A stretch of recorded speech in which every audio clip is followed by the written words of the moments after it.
All right, I think it's too early to tell if we are going to be in school tomorrow or not, but I wanted to make this video just in case.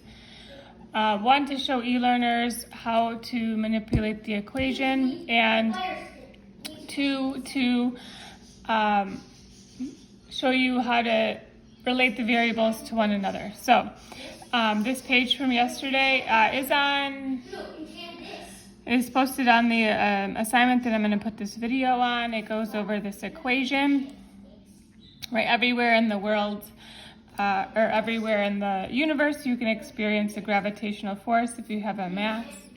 In class yesterday, I showed students that our gravitational force here on Earth is because of the Earth's mass and radius. So this would be the mass of an object, right? And our G here on Earth is 9.8 because of the mass of the Earth and the radius of the Earth. At any rate, some of these problems, they take a little time to do because you're working with scientific notation and you have to stay organized with your variables. But there's a few on the back that do not take a very long time to do, which is the ones that are relating the variables to one another. So I'm going to do a few for you and show you how to do them relatively easy so you can get through these a little bit quicker. So our equation, our gravitational force is equal to our universal gravitational constant, m1, m2 over r squared.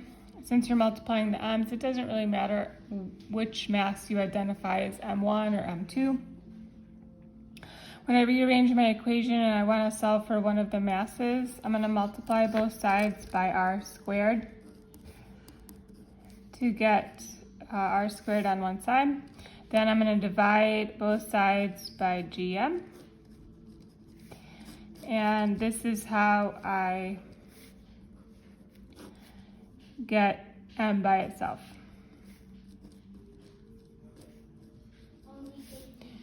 And that works for either m. If I want to get r squared or r by itself, I'm going to start multiplying r squared on both sides, divide both sides by my gravitational force. That gives me r squared is equal to gmm over f. And since my r is squared in the equation, I need to square root it. So it is r is equal to the square root of gmm over my gravitational force. All right, taking a look at these questions here, if one doubles, what happens to the other things? And how I set this up is I use ones for everything. Since this g is constant, I don't include it in my ratios. So I first set up 1 is equal to 1 times 1 over 1 squared. So what happens if I double my r, right, 2 times for my radius? What happens? Right, if I do something to this side of the equation, I also need to do it to this side. So if I double my radius, right, my masses will be the same, and this will be 2 squared, which will end up being 1 over 4. So if I got 1 over 4 on this side of my equation, I also need to have 1 over 4 on this side of my equation. So my force would end up going down to a quarter of its original. This also works for the masses. Well, let's do another one with a radius. So what if my radius was 4 times as big for my radius?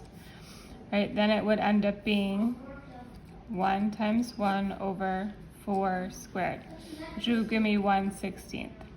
So my force would go down to 1/16 the original. We'll do one more with your radius. What if my radius was cut in half? So it would be 1 times 1 divided by 0.5 squared, which gives me 1 over 0.25. right? So 1 divided by 1/4 gives me 4.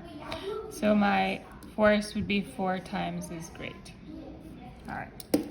I shouldn't have written question marks here because we have the radius, right? What we're looking for is our force, right, when we are doing these. What happens to my force if my radius is 1/2? What happens to my force if my radius is doubled? What happens to my force if my radius is quadrupled? Okay, let's try with a few masses. So looking back at my original, 1 is equal to 1 times 1 over 1 squared. What if I double one of my masses, 2 times one of my masses? What happens to my force? Right, I would just put a 2 in here, so it would be 2 times 1 over 1 squared, which would give me 2. So my force would be 2 times as great. My mass and my force are directly related. So if one goes up by 4 times, the other will go up by 4 times. What happens if I do 2 times for both of my masses? 2 times for both masses. I would put a 2 and a 2 over 1 squared, so that would be 4 times. My force would be 4 times as great if I doubled both of my masses. Let's try a little bit trickier one. What if we did one, starting with our 1s, what if I doubled both masses and I cut my separation distance in half? Right, what would happen to my force? So if I double both my masses, I would put 2 in for where my masses are in the equation, and then I would put 0.5 squared for where my separation distance is. So this would be 4 over 0.25, which would end up giving me, what is that, 16? 16 times. My force would be 16 times as great as the original. So if the original was given to you is 20 newtons, right, 16 times 20 newtons would give you whatever that is. So I just wanted to show you this quick trick to taking a look at how the variables relate to one another. I'm going to make another video to show you with a scientific notation because I feel like it's useful.